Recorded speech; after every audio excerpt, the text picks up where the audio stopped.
पढ़ाई को मैनेज करते हो कि चला लेते हैं यार, 4 घंटा अभी पढ़ लेंगे, 2 घंटा तक पढ़ लेंगे, फिर शेड्यूल क्या होना चाहिए पढ़ने का, किस टाइम पढ़ूं, क्या ब्रेक लूं, ये नहीं सोच।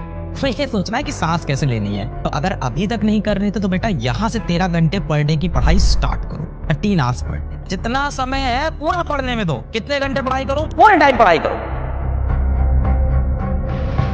अगर आप सच में इतने बड़े कंपटीशन को फॉलो कर रहे हो जिसका कट ऑफ हर साल बढ़ता जा रहा है, हर साल बढ़ता जा रहा है, सेलेक्ट वही होंगे लास्ट के 30,000। तो सिलेक्शन रेशियो इतना खराब है इस एग्जाम का, या इतना अच्छा है इस एग्जाम का, जैसे भी बोलो कि बेस्ट में से बेस्ट चुनने वाला। तो एवरेज मेहनत करने वालों के लिए कोई प्लेस नहीं बेटा। आप सिर्फ तैयारी कर रहे हो अपने दिल को दिलासा देने के लिए। एक मीडियोकर तैयारी से आप सेलेक्ट नहीं हो सकते, क्योंकि सिलेक्शन का रेशियो बहुत खराब। मैं ये नहीं कह रहा पेपर बहुत टफ है, पेपर आसान आता है, कट ऑफ ऊपर जाता है, सिलेक्शन का रेशियो बहुत।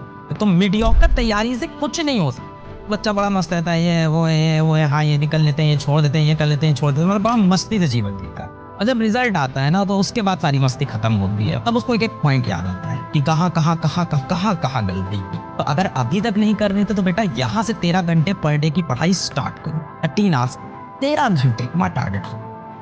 13 आवर्स तुम्हारा टारगेट। मेरा कहने का मतलब ये है बेटा कि आप पढ़ाई को मैनेज मत करो, आप लाइफ को मैनेज। जब आप पढ़ाई को मैनेज करते हो तो आपकी लाइफ में बाकी चीजें ज्यादा इंपॉर्टेंट होती हैं, और उसके साथ में आप पढ़ाई को मैनेज कर रहे होते हो। इस तरह से पढ़ाई मैनेज, इसको कहते हैं मैनेज। जब आप पढ़ाई करते हो तो आप लाइफ मैनेज करते हो। कि सुबह के 12 बजे आप ब्रश करना भूल गए, ये कहते हैं लाइफ मैनेज हो रही है। चलो 12 बजे ब्रश कर लेंगे, मैनेज होता है। खाना खाना भूल गए, शाम के 4 बजे खाना खा लिया, लाइफ मैनेज हो रही है। सोना ही भूल गए, रात को 2 बजे सो रहे हैं, किसी तरह से चलो 2 से 8 सो लेंगे। इसको कहते हैं लाइफ को मैनेज करना और पढ़ाई।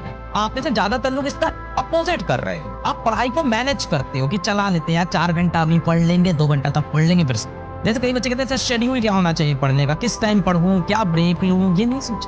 तो ये सोचना है कि सांस कैसे लेनी है, समझ लो। तो वो बाकी चीजें मैनेज करें। तुम्हें सोचना है खाना कैसे खाना है, क्या खाना खाते वक्त भी मैं रिवीजन कर सकता हूँ? हो सकता हूँ, मैं कर सकता हूँ कि खाना खाते वक्त मैं एक काम करूंगा, यहाँ पे एक लिस्ट खोल लूंगा अपनी फॉर्मुला शीट और रिवीजन करते हुए खाना खा लूंगा, मैं लेक्चर देखते देखते खाना खा लूंगा। इस तरह से आपको टाइम मैनेज करना। आपको ये नहीं सोचना है कि यार टीवी पे इंडियन आइडल हम कैसे देखेंगे, या व्हाटएवर इट इज, यार सुबह से इंस्टाग्राम नहीं स्क्रॉल किया, इंस्टाग्राम पे इंस्टॉल करो, अनइंस्टॉल, ये सब ऐप्स को अभी अनइंस्टॉल करो। लाइफ को मैनेज करना है, पढ़ाई को प्रायोरिटी। अभी टाइम, बहुत टाइम बाकी है, बट सारी मेहनत फ्लॉप हो जाएगी अगर आप सच में 13 घंटे का एफर्ट नहीं दे रहे। अभी भी बहुत स्ट्रॉन्ग चांसेस है सिलेक्शन। एक ऑनेस्ट एफर्ट तो दो, एक ऑनेस्ट अटेम्प्ट तो दो, अपना सिलेक्शन निकाल के निकल लेना। बात समझ में आई? दिक्कत सिर्फ एक जगह पे है कि आप दिन भर में कितना टाइम दे रहे हैं। जैसे आज एक बच्चे से मेरी बात हुई, उसने बोला वो 13 घंटे सच में पढ़ रहा है। मैंने उससे पूछा कि क्या क्या कर रहे हो जो दूसरे बच्चों को मैं सजेस्ट करूं। तो उसने मेरे को बोला कि सर मैं 13 घंटे पढ़ाई करता हूं, पहली चीज, और मेरा कोई डाउट नहीं बचता है। मैंने पूछा कैसे डाउट नहीं बचता है? उससे बोला लेक्चर सारे फॉलो करता हूँ, डीपीपी लगाता हूँ, डीपीपी के सॉल्यूशन। तो कुछ एक्स्ट्रा नहीं कर रहा था वो, है ना। मैंने कई बार खोद के पूछना चाहा कि तुम एक्स्ट्रा क्या कर रहा हो अपनी तरफ से, कुछ निकल के आया मैं बच्चों को बता सकूं। तो उसने कुछ एक्स्ट्रा नहीं बताया। उसने बोला तो आप बोल रहे हो वही कर रहा हूँ, लेक्चर देखता हूँ सर, डीपीपी सॉल्व करता हूँ, डीपीपी में कोई डाउट होता है तो छोड़ता नहीं हूँ मैं जाकर उसका डीपीपी सॉल्यूशन जरूर देखता हूँ, डाउट्स को अपने छोड़ता नहीं हूँ। तो शायद ये मिस्टेक कई लोग कर रहे हो, डाउट्स को पाइल अप कर रहे हो कि डीपीपी क्वेश्चन नहीं सॉल्व हुआ तो चलो ये नहीं आएगा, तो ये एटीट्यूड नहीं है।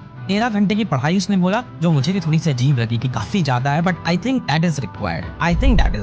13 को 17 बनाना है, हाथ नहीं फैलाना है, हाथ नहीं जोड़ना है, खुद से रगड़ के मेहनत करना है, यार दूसरों को सजेशन नहीं लेते रहना है, ये करना है कि नहीं वो करना है। जितना समय है पूरा पढ़ने में दो। कितने घंटे पढ़ाई करो? पूरे टाइम पढ़ाई करो। क्यों पूरे टाइम पढ़ाई करो? जिंदगी में एंजॉयमेंट और ये वो तो कर लो फिर एंजॉयमेंट। सीट तो उतनी ही है, कुछ और ऐसे महारथी होंगे, ऐसे घिस्सो होंगे जो दिन भर पढ़ाई करेंगे, आगे निकल जाएंगे। भैया ये इंडिविजुअल वाला मैटर नहीं कि मेरी जिंदगी अच्छी चल रही है कि नहीं, मैं जीवन 50,000 कमा रहा हूँ, अपने बच्चों को खिला रहा हूँ, खुश रहूंगा कि नहीं, बगल वाला पड़ोसी क्या करता है हमें मतलब नहीं। यहाँ मतलब है कि पड़ोसी क्या कर रहा है। पड़ोसी अगर ज्यादा मेहनत कर रहा है तो आगे निकल जाएगा, सीट उसकी हो जाएगी। भैया स्वयंवर मचा हुआ है ये स्वयंवर, ठीक है ना। स्वयंवर में क्या होता है? स्वयंवर में क्या होता है? एक ही लड़की होती है, एक ही लड़का होता है, बाकी लोग क्या करते हैं? कॉम्पीट करते हैं उसके लिए, है ना। जो सबसे बेस्ट करता है उसके गले में वरमाला पड़ जाती है ना। तो वहाँ ये नहीं कह सकते हो कि बगल वाला राजा तो यार हमें क्या मतलब क्या करेगा, हम तो अपने हिसाब से, हम तो मछली की आंख में नहीं मारेंगे, मछली की पूंछ मार देंगे, ऐसा नहीं चलेगा, है ना। बाकी लोग मछली की आंख मार देंगे।